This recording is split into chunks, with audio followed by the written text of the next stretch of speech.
A família brasileira se multiplicou. O modelo de casal com filhos deixou de ser dominante no Brasil.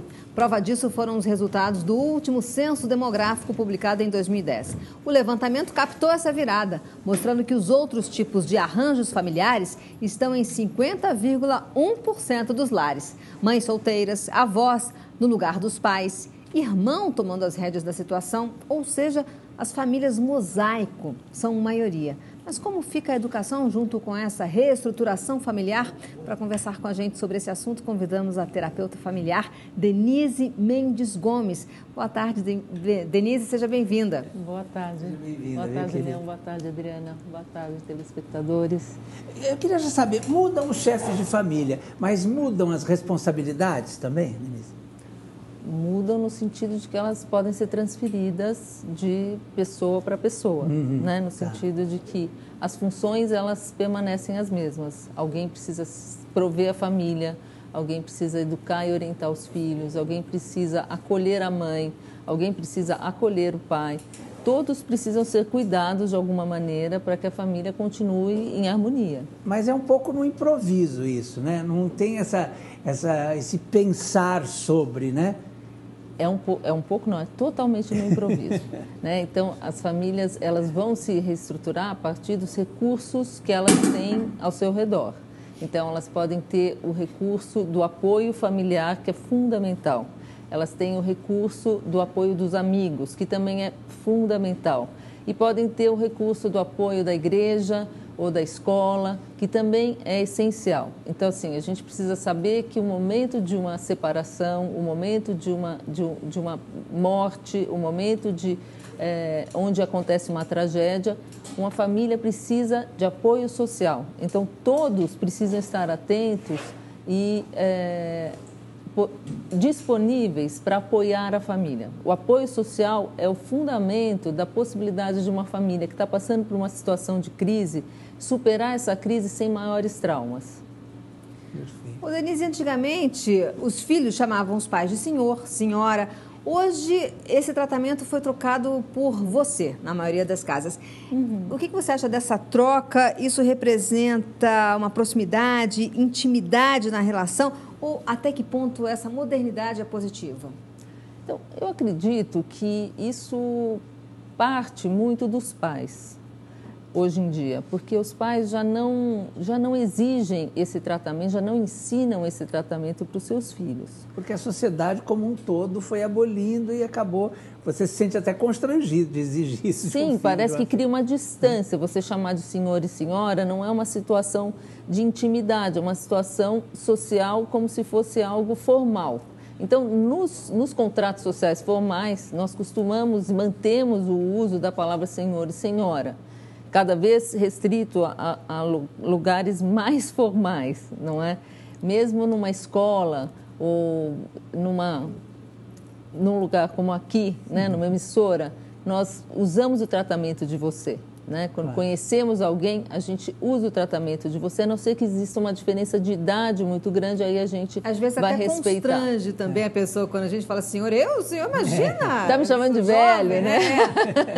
A palavra senhor e senhora acabou hoje em dia sendo associada à questão da idade, então a gente respeita a idade do mais velho chamando de senhor.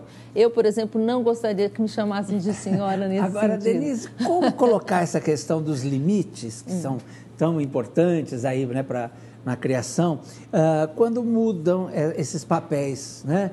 Quando, vamos dizer, o avô é que cria, o avó, o tio, a tia, sei lá, né? Fica mais complicado colocar limites, não fica? Eu acredito que não. Eu acredito que se os papéis estão claros e se está claro quem é que agora é a pessoa que precisa ser respeitada, todas as pessoas precisam ser respeitadas numa família. Né? Quando a gente trata os filhos com respeito, eles aprendem respeito. Quando a gente fala baixo com os filhos, eles também aprendem a falar baixo com a gente. Se a gente grita, se a gente xinga, se a gente bate, a gente provavelmente vai receber algo parecido. Né? Então, assim, é como se assim, a gente joga a bola na parede, a bola volta com a mesma força para a gente. Então, a gente precisa tomar cuidado com a maneira como a gente respeita os filhos, respeita as crianças, respeita os adolescentes. Porque criança respeitada e amada trata com respeito e amor os pais. Porque antigamente se tinha uma visão de que os mais velhos é que tinham que ser respeitados, só os mais velhos. Sim. Como se não tivesse o retorno, né? Quer dizer, Isso. essa coisa a reciprocidade, aliás, né? Isso, existe a reciprocidade, as crianças aprendem amor, as crianças aprendem violência. As crianças precisam ser ensinadas. A principal educação não se dá na escola, não se dá no futebol ou na aula de esporte. A principal educação se dá em casa, com amor e respeito. Então, acho que as crianças, quando são criadas num ambiente harmonioso, onde as pessoas conseguem falar num tom baixo, conseguem não se agredir com palavras, conseguem buscar o entendimento, as crianças também aprendem a falar dessa maneira. O nosso grande desafio é como ajudar famílias que vêm com um padrão violento, com um padrão agressivo, já perderam o respeito uns pelos outros, ajudar essas famílias a retomarem um processo saudável de relacionamento e de diálogo.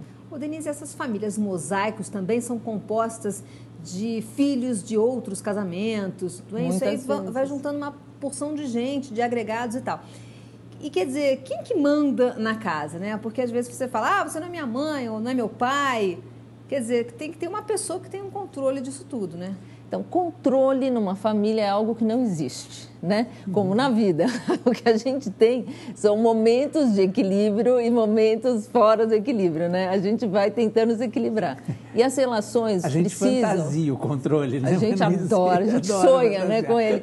Mas ele não é uma realidade, infelizmente. O que a gente tem são aproximações, é uma calibragem que essa família vai precisar fazer aos poucos, até que vá ficando mais claro para eles como respeitar cada pessoa dessa família. Que quando um padrasto ou uma madrasta fala com um enteado, ela também precisa ter o respeito que ela dá e ela merece receber esse respeito. Agora, quem vai validar a posição de um padrasto ou de uma madrasta é a mãe e o pai, verdadeiros. Eles é que têm que autorizar este companheiro a cuidar do seu filho. E a palavra aqui é cuidar. Pois é, então, justamente, Denise, então nessa nova reestruturação familiar, existe espaço para amizade e autoridade? O que prevalece? Eu acho que as duas andam muito juntas. A autoridade, ela não precisa ser autoritária, né? Mas eu acredito que a autoridade, ela precisa prevalecer em relação à amizade, o que não significa que não exista companheirismo. Então, a autoridade, quando ela é feita com muito amor e com muito cuidado, existe uma sensação de proximidade que faz com que os filhos se sintam à vontade em casa, queiram trazer os amigos para casa. Então, quando você quer que seu filho esteja seguro, você faz da sua casa um ambiente agradável e harmonioso. Assim, os amigos dele também vão se sentir seguros na sua casa e você vai ter a casa cheia de crianças e de adolescentes. Bom, pode ser que você não goste, mas é melhor para todo mundo. E respeito bem diferente de impor medo. A Denise vai continuar com a gente ainda no próximo bloco.